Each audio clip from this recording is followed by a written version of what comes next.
ദ്രൗപദി പറഞ്ഞ വാക്കുകൾ കേട്ടിട്ട് യുധിഷ്ഠിരൻ പ്രതിവചിച്ചു. പ്രിയേ ദ്രൗപദി, ക്രോധം മനുഷ്യരെ കൊല്ലും. ക്രോധത്തെ അടക്കുന്നവന് അഭിവൃദ്ധി ഉണ്ടാകും. ക്രോധം വിനാശത്തിന്റെ മൂലമാണ്. പാപം ചെയ്യുന്ന നരനാണ് ക്രുദ്ധൻ. ക്രുദ്ധൻ ഗുരുക്കളെയെല്ലാം കൊല്ലും. മാതാപിതാക്കളെയും സ്വജനങ്ങളെയും കൊല്ലും. അവന് പറയേണ്ടതും പറയേണ്ടാത്തതും അറിയുകയില്ല.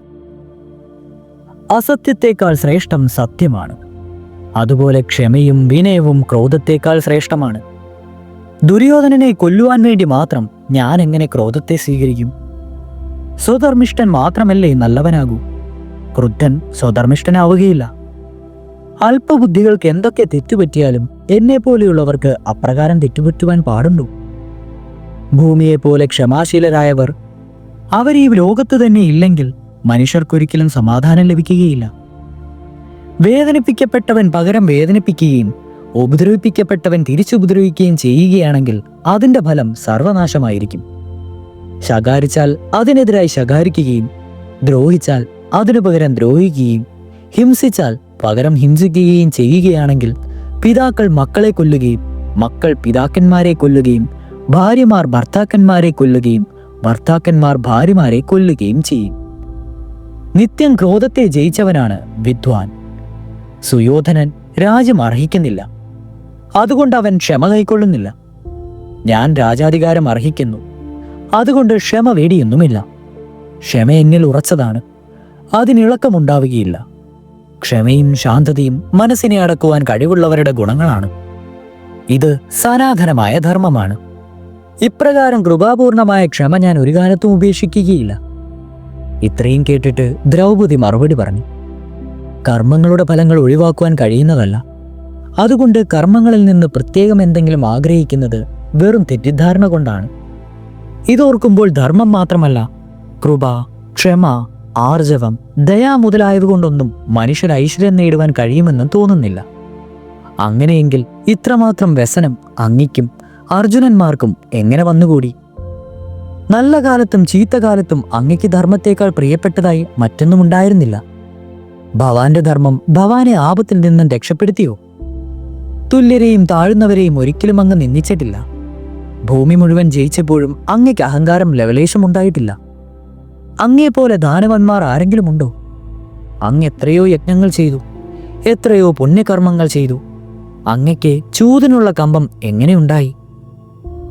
അതിൽ തോറ്റപ്പോൾ രാജ്യവും ധനവും മാത്രമല്ല, ഭ്രാതാക്കളെയും എന്നെയും കൂടി പണയം വെച്ചില്ലേ? അങ്ങയുടെ ബുദ്ധി എന്താണ് ഇപ്രകാരം പ്രവർത്തിച്ചത്? എന്റെ ദൃഷ്ടിയിൽ ഇതിനൊക്കെ ഒറ്റ കാരണമേ ഞാൻ കാണുന്നുള്ളൂ. ഈ ലോകം സ്വതന്ത്രമല്ല. ഈശ്വരന്റെ അധീനത്തിലാണ് അതിന്റെ നിലനിൽപ്പ്. അദ്ദേഹമാണ് സുഖവും ദുഃഖവും പ്രീതിയും അപ്രീതിയും മറ്റും നൽകുന്നത്. നാം കേവലം വിധിയുടെ കയ്യിൽ മരപ്പാവ കണക്കെ കളിക്കപ്പെട്ടിരിക്കുകയാണ്. ചരട് വലിച്ച് പാവകളി നടത്തുന്നത് പോലെ ഈ ജീവജാലങ്ങളെല്ലാം സർവശക്തന്റെ ഇച്ഛയ്ക്കനുസരിച്ച് പ്രവർത്തിക്കുന്നു. തന്റെ സുഖദുഃഖങ്ങൾ താൻ ഉണ്ടാക്കുവാൻ ശ്രമിച്ചാലും അത് നടക്കുകയില്ല. പുൽക്കൊടിത്തുമ്പ് ശക്തിയായ കാറ്റിലെന്നതുപോലെ സർവ്വജീവജാലങ്ങളും ദൈവത്തെ ആശ്രയിച്ചിരിക്കുന്നു. സ്വർഗവും നരകവും ഈശ്വര ഇച്ഛയനുസരിച്ച് കിട്ടുന്നു. ലോകവ്യാപകമായ ആ വിധിയുടെ ചൈതന്യം നന്മയും തിന്മയും ഇടകലർന്ന കർമ്മങ്ങളിൽ മുഴുകി ഈ പ്രപഞ്ചത്തിൽ സദാ നീങ്ങിക്കൊണ്ടേയിരിക്കുന്നു. പക്ഷേ ദൈവത്തിന്റെ സ്വരൂപം കാണുവാൻ കഴിയുകയില്ല. അച്ഛനമ്മമാരെ പോലെ സ്നേഹത്തോടുകൂടിയല്ല ഈ പറയുന്ന വിധി തന്റെ സൃഷ്ടികളോട് പെരുമാറുന്നതെന്ന് എനിക്ക് തോന്നുന്നു. ക്രുദ്ധരെ പോലെയാണ് വിധിയുടെ പ്രവൃത്തി. ദുഷ്ടരെ പോലെയാണ് അവൻ പെരുമാറുന്നത്. മഹാത്മാക്കളും സുശീലന്മാരുമായവർ കഷ്ടപ്പെടുന്നതും ആഭാസന്മാരും ദുഷ്ടന്മാരുമായവർ സന്തുഷ്ടരായി കഴിയുന്നതും കണ്ട് ഞാൻ ദുഃഖിക്കുകയാണ്. അങ്ങയുടെ കഷ്ടപ്പാടും ദുര്യോധനന്റെ ഐശ്വര്യവും ഒത്തുനോക്കുമ്പോൾ വിധാതാവിനെ പ്രകീർത്തിക്കുവാൻ എനിക്ക് തോന്നുന്നില്ല. ബലവാന് എന്തും ചെയ്യാമെന്നാണ് ഇതിന്റെ അർത്ഥം. ഈ നിലയ്ക്ക് ബലഹീനന്മാരെ പറ്റി ചിന്തിച്ച് ഞാൻ ദുഃഖിക്കുന്നു. ഇത് കേട്ടപ്പോൾ യുധിഷ്ഠിരൻ മറുപടി പറഞ്ഞു. അല്ലയോ കൃഷ്ണേ, യാജ്ഞസേനി, നിന്റെ അഭിപ്രായ പ്രകടനം ശക്തമായിരിക്കുന്നു. വിദഗ്ധമായി തന്നെ നീ നിന്റെ ചിന്താഗതി അവതരിപ്പിച്ചിരിക്കുന്നു. എന്നാൽ നിന്റെ പ്രസംഗം നാസ്തിക്യ ഭാഷയിലാണ്. യുധിഷ്ഠിരൻ തുടർന്നു. പ്രിയേ, കർമ്മബലം നോക്കിയിട്ടല്ല ഞാൻ കർമാനുഷ്ഠാനം ചെയ്യുന്നത്. കൊടുക്കുന്ന ദാനത്തിൻ്റെയോ ചെയ്യുന്ന യാഗത്തിൻ്റെയോ അനന്തരഫലത്തെപ്പറ്റി ഞാൻ ചിന്തിക്കാറില്ല. പുരുഷൻ അവൻ്റെ കർത്തവ്യം ചെയ്യണം. അത് ഗൃഹസ്ഥന്റെ ധർമ്മമാണ്.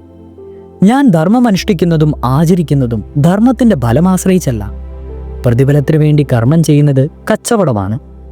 അത്തരക്കാർ നിന്ദ്യരാണ്. അവരെ ഒരിക്കലും ധർമ്മിഷ്ഠരായി കണക്കാക്കുകയില്ല. ധർമ്മത്തിൽ നിന്ന് ഫലത്തെ ആഗ്രഹിക്കുന്നവൻ കർമ്മത്തിന്റെ മഹത്തായ ഫലം നേടുന്നതുമല്ല. അവൻ നാസ്തികനും പാപിയുമാണ്. സൽക്കർമ്മം ചെയ്ത ശേഷം ധർമ്മത്തെ സംശയിക്കുന്നവനും ഐശ്വര്യം നേടുകയില്ല. വേദത്തെ അടിസ്ഥാനമാക്കി ഞാൻ വീണ്ടും വീണ്ടും പറയുന്നു, ധർമ്മത്തെ സംശയിക്കരുത്. ദ്രൗപദി, ഇവിടെ വന്നുപോയ തപോനിധിയും മുനീശ്വരനും ധർമ്മത്താൽ ചിരഞ്ജീവിയുമായ മാർക്കണ്ഡേയ മഹർഷിയെ നീ പ്രത്യക്ഷത്തിൽ കണ്ടില്ലേ? അദ്ദേഹം ധർമ്മത്തിലാണ് ചിരഞ്ജീവിയായത്. വേദവ്യാസൻ, വസിഷ്ഠൻ, മൈത്രേയൻ, നാരദൻ, ലോമേശൻ, ശുഗൻ തുടങ്ങിയ തപോശ്രേഷ്ഠന്മാരൊക്കെ ധർമാനുഷ്ഠാനം കൊണ്ട് ശുദ്ധമാനസന്മാരായവരാണ്. അതുകൊണ്ട് നീ ധർമ്മത്തെയും ദൈവത്തെയും മൗഢ്യത്താൽ ആക്ഷേപിക്കുകയും സംശയിക്കുകയും ചെയ്യരുത്.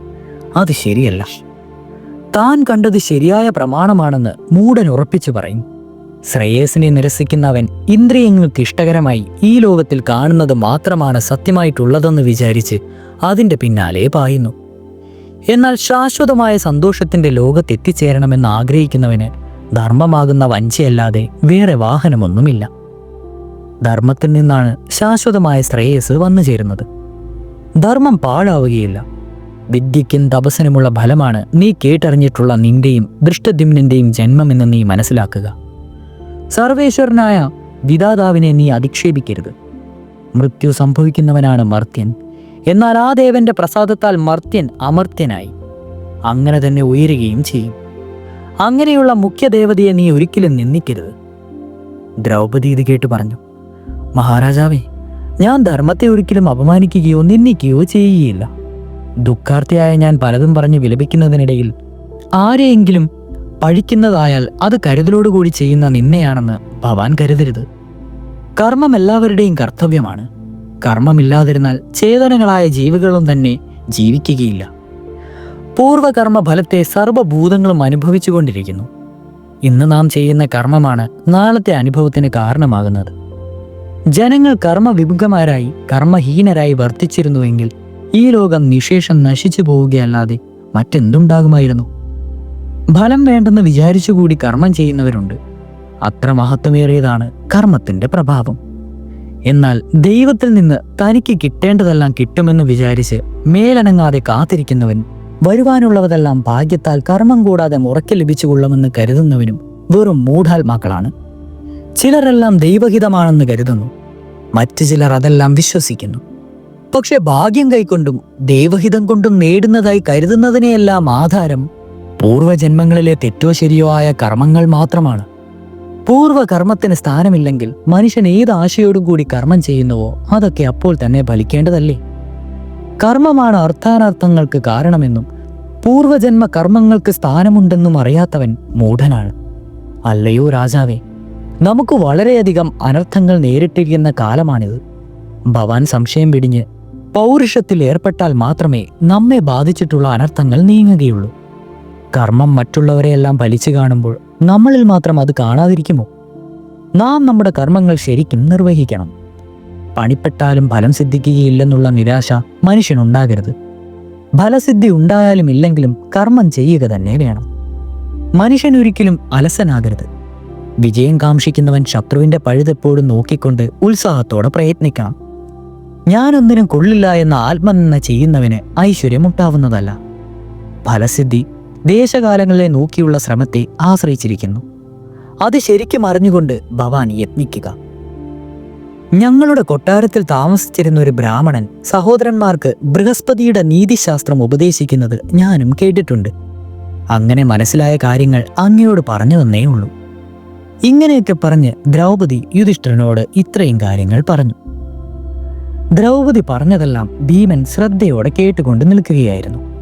ആകപ്പാടെയുള്ള ചുറ്റപ്പാടിൽ അവർ അസ്വസ്ഥനും കോപിഷ്ഠനുമായിരുന്നു.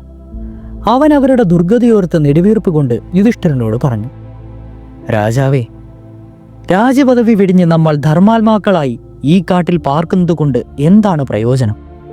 ദുര്യോധനൻ ധർമ്മം കൊണ്ടോ ആർജവം കൊണ്ടോ വീര്യം കൊണ്ടോ അല്ല രാജ്യം നേടിയത്, കള്ളച്ചൂതുകൊണ്ടാണ്. ശക്തനായ സിംഹത്തിന്റെ തീറ്റയെ ദുർബലനായ കുറുക്കൻ തട്ടിയെടുത്തതുപോലെ അവൻ നമ്മുടെ രാജ്യം അപഹരിച്ചു. എല്ലാറ്റിനും കാരണം അങ്ങയുടെ അശ്രദ്ധയാണ്. അങ്ങെന്നും ധർമ്മത്തെ മാത്രം ഉദ്ദേശിച്ച് ജീവിക്കുന്നവനാണ്. ഭവാന്റെ പ്രിയത്തിനു വേണ്ടി മാത്രമാണ് ഞങ്ങൾ ഈ ഘോര ദുഃഖം സഹിക്കുന്നത്. അവിടെ വെച്ച് തന്നെ ദുര്യോധനാദികളെ ഞങ്ങൾ കൊല്ലാതെ വിട്ടത് ഭവാന്റെ വാക്കുകൾ കേട്ടിട്ടാണ്. അന്നത് ചെയ്യാഞ്ഞത് തെറ്റായിപ്പോയി. ആ തെറ്റ് എന്നെ ഇപ്പോൾ കഠിനമായി ദുഃഖിപ്പിച്ചുകൊണ്ടേയിരിക്കുന്നു. എല്ലായ്പ്പോഴും ക്ഷമിച്ചതുകൊണ്ട് നാം ദുർബലരാണെന്ന് അവർ കരുതുന്നു. അതാണ് എനിക്ക് ഏറ്റവും സങ്കടകരമായത്. മരണത്തെക്കാളും ഭയങ്കരമാണ് അപമാനം. യുദ്ധത്തിൽ മരിക്കുന്നതിൽ എനിക്ക് സങ്കടമില്ല. ദുഃഖമുണ്ടാകുന്നത് ഏതോ അതെങ്ങനെ ധർമ്മമാകും? അത് അധർമ്മമാണ്. ധർമ്മം ചിലപ്പോൾ ചിലർക്ക് ദൗർബല്യമാകാറുമുണ്ട്. ധർമ്മത്തെ ധർമ്മത്തിനു വേണ്ടി പാലിച്ചുകൊണ്ടിരിക്കുന്ന ധാർമ്മികന് എന്നും ക്ലേശമായിരിക്കും ഫലം. ധർമാർത്ഥങ്ങളാണ് കാമത്തിന്റെ മൂലം. മനുഷ്യൻ ധർമ്മത്താൽ മാത്രം നിരതനായിരുന്നുകൂടാ, അർത്ഥത്തിൽ മാത്രം നിരതനായിരുന്നുകൂടാ, കാമത്തിൽ മാത്രം നിരതനായിരുന്നുകൂടാ. എന്നാൽ ഇവ മൂന്നിലും ഒരേപോലെ പ്രവർത്തിക്കാം.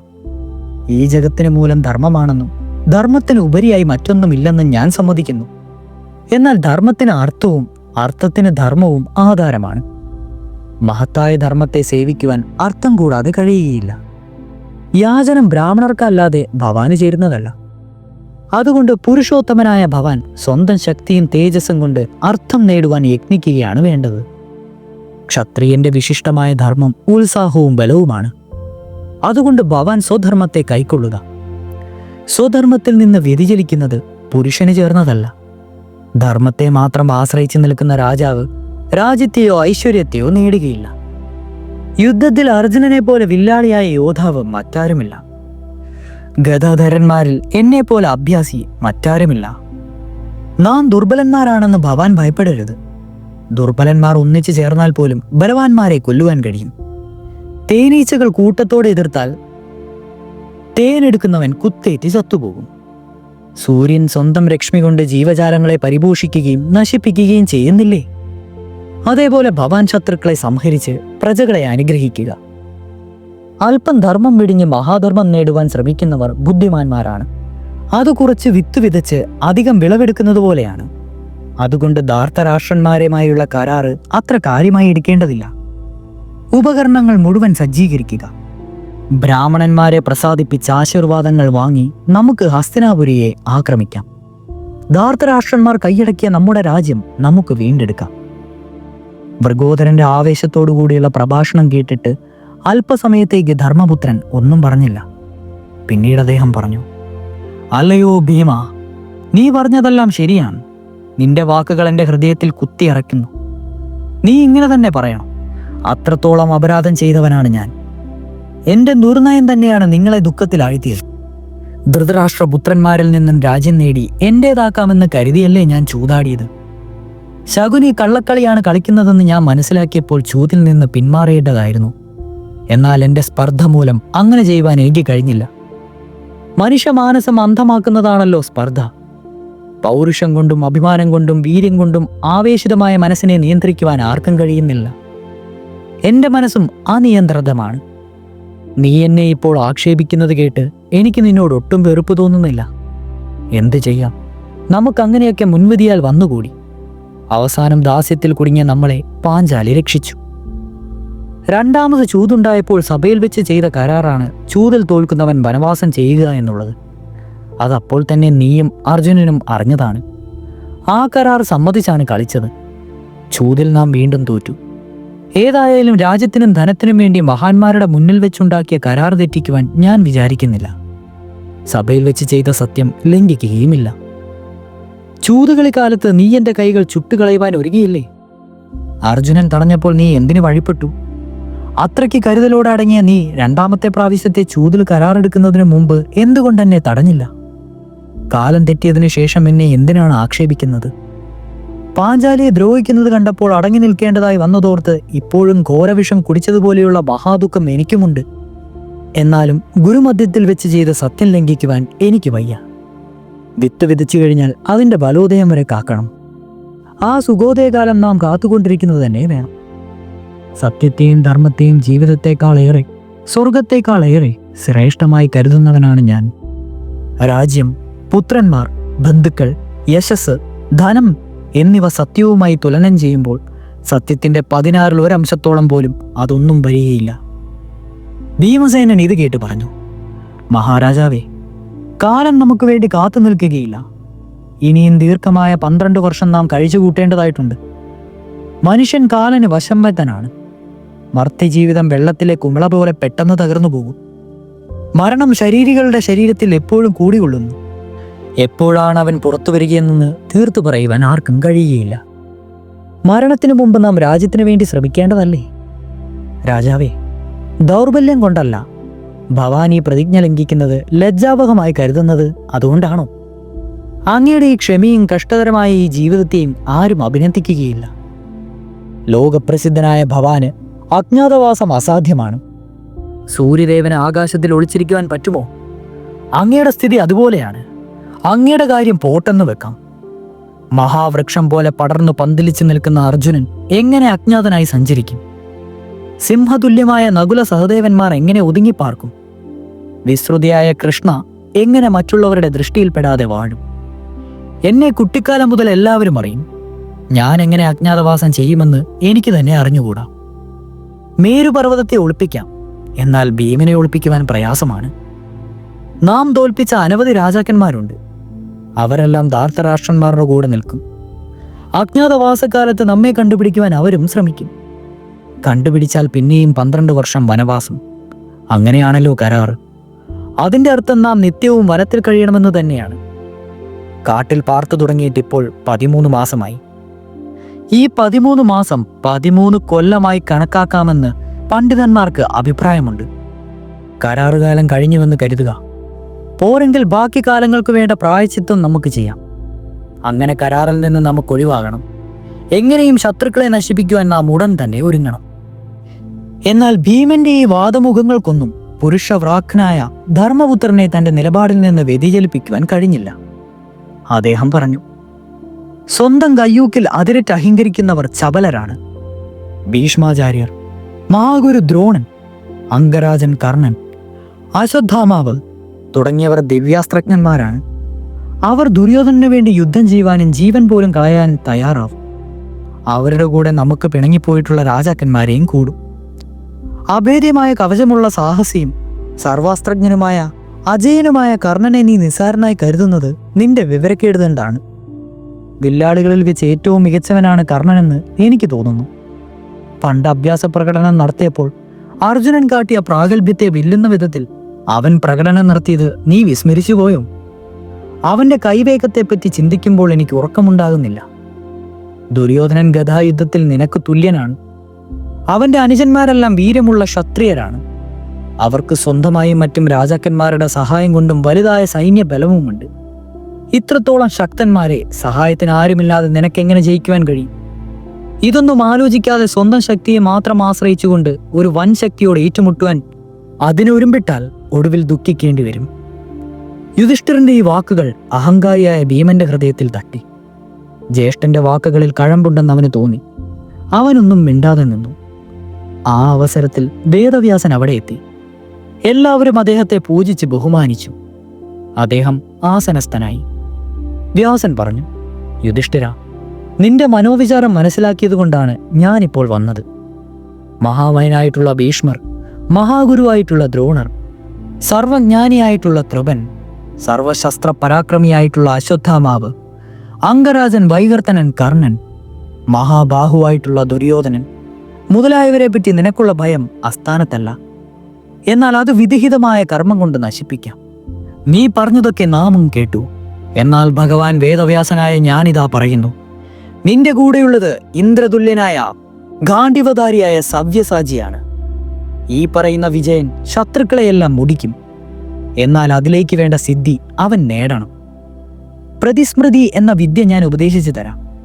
ഈ വിദ്യ കൊണ്ട് അർജുനൻ കാര്യം സാധിക്കുന്നതാണ്. അസ്ത്രലാഭത്തിനു വേണ്ടി ദേവേന്ദ്രൻ, രുദ്രൻ, വരുണൻ, കുബേരൻ, യമൻ എന്നിവരെ പ്രീതിപ്പെടുത്തണം. അർജുനൻ സഖാവും തേജസ്വിയുമായ ഋഷിയാണ്. ഇവൻ ദേവകളെ തപസ്സി കൊണ്ടും പരാക്രമം കൊണ്ടും ദർശിക്കും. അവരിൽ നിന്നും ശത്രു സംഹാരത്തിന് ആവശ്യമായ ആയുധങ്ങൾ ഇവന് ലഭിക്കും. ഇവിടെ താമസിച്ചിട്ട് കുറെ നാളുകളായല്ലോ. കൂടുതൽ കാലം ഒരിടത്ത് തന്നെ താമസിക്കരുത്. നിങ്ങൾ ഇനിയും കാമികവനത്തിലേക്ക് പോകുന്നതാണ് നല്ലത്. ഉത്തമമായ പ്രതിസ്മൃതി എന്ന മന്ത്രം ഉപദേശിച്ചു കൊടുത്തിട്ട് വ്യാസൻ അപ്രത്യക്ഷനായി. പാണ്ഡവന്മാർ അവരുടെ താമസം കാമികവനത്തിലേക്ക് മാറ്റി. അങ്ങനെ പാണ്ഡവർ കാമികവനത്തിൽ മടങ്ങിയെത്തി. ഏതാനും നാളുകൾക്ക് ശേഷം ഒരു ദിവസം യുധിഷ്ഠിരൻ അർജുനനെ അരികെ വിളിച്ചു വരുത്തി പറഞ്ഞു: അർജുന, മഹാമായനായിട്ടുള്ള ഭീഷ്മൻ, മഹാഗുരുവായിട്ടുള്ള ദ്രോണൻ, അംഗരാജൻ കർണൻ, കൃപൻ, അശ്വത്ഥാമാവ് എന്നിവർ ധനുർവേദത്തിൽ പരാംഗതരാണ്. ദൈവം, ബ്രാഹ്മം, മാനുഷം മുതലായ സർവാസ്ത്രങ്ങളുടെ പ്രയോഗത്തിലും പ്രകാരത്തിലും അവർ നിപുണത നേടിയിട്ടുണ്ട്. അവരെ ജയിക്കണമെങ്കിൽ അമാനുഷികമായ ശക്തിയോടുകൂടിയ ആയുധങ്ങളും അത് പ്രയോഗിക്കുന്നതിനു വേണ്ടി അനിത സാധാരണമായ പ്രാഗൽഭ്യവും നീ നേടണം. അതിനുള്ള ഒരു വിദ്യ വ്യാസഭഗവാൻ എനിക്ക് ഉപദേശിച്ചു തന്നിട്ടുണ്ട്. പ്രതിസ്മൃതി എന്ന ആ വിദ്യ നിനക്ക് ഞാൻ ഉപദേശിച്ചു തരാം. ഭഗവാൻ വേദവ്യാസൻ പറഞ്ഞതനുസരിച്ച് രാജ്യം വീണ്ടെടുക്കാമെന്നുള്ള സകല ആശയും ഞങ്ങൾ കേന്ദ്രീകരിച്ചിരിക്കുന്നത് നിന്നിലാണ്. അതുകൊണ്ട് ഏകാഗ്രമായി തപസ് ചെയ്ത് രുദ്രൻ, ഇന്ദ്രൻ, യമൻ, കുബേരൻ, വരുണൻ എന്നിവരുടെ പക്കൽ നിന്നും ദിവ്യായുധങ്ങൾ സമ്പാദിക്കാം. അപ്രകാരം നേടിയെങ്കിൽ മാത്രമേ നമുക്ക് ധാർത്തരാഷ്ട്രന്മാരെ തോൽപ്പിക്കുവാൻ കഴിയുകയുള്ളൂ. നീ ഒട്ടും വൈകാതെ ഇന്ന് തന്നെ പുറപ്പെടുക. തീർച്ചയായും നീ വിജയിക്കും. അർജുനൻ വിധിപ്രകാരം വ്രതം സ്വീകരിച്ചു. യുധിഷ്ഠിരനിൽ നിന്ന് മന്ത്രം ഗ്രഹിച്ചു. ഗാണ്ഡീവവും അമ്പൊടുങ്ങാത്ത ആവനാഴിയും ധരിച്ച് കയ്യിലുറയും മെയ്യിൽ ചട്ടയും അണിഞ്ഞ് തലയുയർത്തിപ്പിടിച്ച് അജയനായി നിൽക്കുന്ന അർജുനനെ കണ്ടപ്പോൾ ദ്രൗപദി അഭിമാനം കൊണ്ട് രോമാഞ്ച കഞ്ചുകയായി നിന്നു. അവൾ പാർത്ഥന്റെ അടുത്ത് ചെന്ന് കുമ്പിട്ടു. ദ്രൗപദി പറഞ്ഞു: ഞങ്ങളുടെ ജീവിതവും മരണവും രാജ്യവും ഐശ്വര്യവുമൊക്കെ ഭവാനിൽ സ്ഥിതി ചെയ്യുന്നു. അപ്രകാരമുള്ള ഭവാന്റെ വേർപാട് ദുസ്സഹസമായ ദുഃഖത്തിന് ഹേതുവാണ്. എങ്കിലും ഈ യാത്ര ഞങ്ങളുടെ ക്ഷേമത്തിനു വേണ്ടി ആയതുകൊണ്ട് ഭവാൻ പോകുന്നതിനെ ഞാൻ സർവമനസ്സാ സ്വീകരിക്കുന്നു. ഭവാന് നന്മ ഭവിക്കട്ടെ. അങ്ങയ്ക്ക് വിജയമുണ്ടാകുന്നതിനു വേണ്ടി എല്ലാ ദൈവങ്ങളോടും പ്രാർത്ഥിക്കുന്നു. അങ്ങയ്ക്ക് മംഗളം നേരുന്നു. അർജുനൻ ഭ്രാതാക്കളെ നമസ്കരിച്ചു. ബ്രാഹ്മണർ അവനെ ആശീർവദിച്ചു. ദൃഢചിത്തനായി ബൽഗുണൻ വടക്കോട്ട് യാത്ര തിരിച്ചു. അവൻ രാപ്പകൽ യാതൊരു ക്ഷീണവുമില്ലാതെ സഞ്ചരിച്ച് ഹിമാചൽ പ്രദേശത്തെത്തി. അവിടെ തപസ്സിന് പറ്റിയ ഒരു സ്ഥലം തിരഞ്ഞെടുത്തു. മാൻതോൽ ധരിച്ച് ദണ്ഡവുമേന്തി ഉഗ്രമായ തപസ്സിലേർപ്പെട്ടു. ആദ്യ ദിവസങ്ങളിൽ ഫലങ്ങളും പിന്നീട് അതുപേക്ഷിച്ച് വെറും ഇലകൾ മാത്രവും ഭക്ഷിച്ച് വളരെ ദിവസങ്ങൾ തപസ് ചെയ്തു. ഏതാനും മാസങ്ങൾക്ക് ശേഷവും സർവവും ഉപേക്ഷിച്ചു. വായു മാത്രം ഭക്ഷിച്ച് കാൽ വിരലുകൾ ഊന്നി കൈകൾ ഉയർത്തി ഒന്നിലും തൊടാതെ ഏകാഗ്ര ചിത്തനായി തപസ് തുടർന്നു. അർജുനന്റെ കൊടും തപസ് കണ്ട് രുദ്രന്റെ മനസ്സ് ആർദ്രമായി. അദ്ദേഹം പാർവതിയോട് പറഞ്ഞു: പ്രിയേ, അർജുനന്റെ ഉഗ്രമായ തപസ് നീ കാണുന്നില്ലേ? അവൻ എന്നിൽ നിന്ന് പാശുപതാസ്ത്രം ലഭിക്കുന്നതിന് വേണ്ടിയാണ് ഇപ്രകാരം തപസ് ചെയ്യുന്നത്. വീരന്മാരായ ക്ഷത്രിയന്മാർക്ക് കൂടപ്പിറപ്പായുള്ള ഗർവ് അല്പമായിട്ടെങ്കിലും ഇവനുണ്ട്. അത് ശമിപ്പിച്ചിട്ട് വേണം അവന് അസ്ത്രദാനം ചെയ്യുവാൻ. അതുകൊണ്ട് നമുക്ക് കിരാത വേഷധാരികളായി അവന്റെ അടുത്തേക്ക് പോകാം. ഉമാകാന്തൻ ഉന്നതകാരനായ ഒരു കിരാതന്റെ വേഷമെടുത്ത് അർജുന സന്നിധിയിലേക്ക് പുറപ്പെട്ടു. ഉമ ഒരു കിരാത സ്ത്രീയുടെ വേഷത്തിൽ അദ്ദേഹത്തെ അനുഗമിച്ചു. അവർ ഇരുവരും പാർത്ഥൻ തപസ് ചെയ്യുന്ന സ്ഥലത്തെത്തി. ആ അവസരത്തിൽ മൂകൻ എന്നൊരു അസുരൻ പന്നിയുടെ രൂപം കൊണ്ട് അർജുനനെ ആക്രമിച്ച് കൊല്ലുവാൻ ഒരുമ്പിടുന്നത് രുദ്രൻ കണ്ടു. അർജുനനും ഇത് മനസ്സിലാക്കി.